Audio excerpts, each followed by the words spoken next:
Bonjour! Alors aujourd'hui, je vais vous parler d'une de mes ressources en ligne préférées. Ça s'appelle International Music Score Library Project.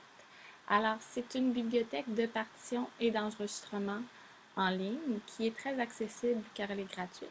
Elle fonctionne un petit peu comme Wikipédia. Alors, les gens ajoutent des liens, des partitions en format PDF et puis c'est accessible à toute la communauté virtuelle.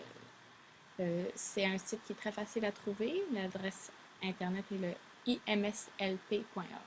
C'est un site en anglais, mais c'est quand même assez facile de se retrouver. Donc, nous, la portion qui nous intéresse, ça s'appelle Petrucci Music Library. Donc, c'est la portion ici qui est la bibliothèque. Elle nous permet on peut rechercher des partitions, des enregistrements par compositeur, par mélodie, par instrumentation ou genre, donc la forme. Si par exemple je cherche des hymnes, ils vont me lister toutes les hymnes qu'ils ont disponibles. Et puis aussi, ils vont me lister aussi les enregistrements par compositeur.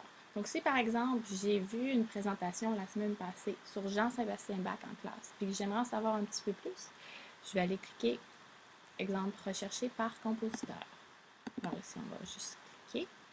Alors là, on va me donner les compositeurs avec un index en ordre alphabétique. Donc ici, si je recherche Jean-Sébastien Bach, on va cliquer sur la lettre B. Et puis, Bach, Jean-Sébastien Bach avait beaucoup d'enfants. Alors si on descend, là, on voit toute la grande famille. Et puis nous, on voit bien, on veut s'intéresser à Jean-Sébastien Bach.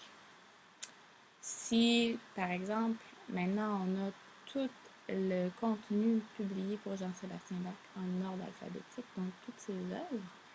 Si, par exemple, l'œuvre que j'avais retenue en classe, qui m'avait frappé, c'était la suite pour violoncelle, alors je peux voir ce qu'il y a sous les suites pour violoncelle de Jean-Sébastien Bach. Alors ici, c'est une œuvre où on a beaucoup de contenu. On a plusieurs arrangements divers. Si, par exemple, moi, je joue la trompette puis que j'ai trouvé ça beau entendre Jean-Sébastien Bach, ben, ici, par hasard, il y a une transcription qui a été faite pour trompette. Alors, je peux aller voir ce que ça a l'air. Et puis, ça m'amène à un lien vers un dossier, vers un format PDF de la partition de la transcription pour trompette. Alors, je vais cliquer ici. Je vais devoir télécharger. Donc, c'est sûr que ça me prend Adobe, qui dit PDF, dit logiciel Adobe. Et puis, Magie, je vais avoir accès à la partition des suites pour violoncelle de Jean-Sébastien Bach gratuitement en ligne. Alors, soit je peux les imprimer, soit je peux essayer de les jouer directement à partir de mon ordinateur.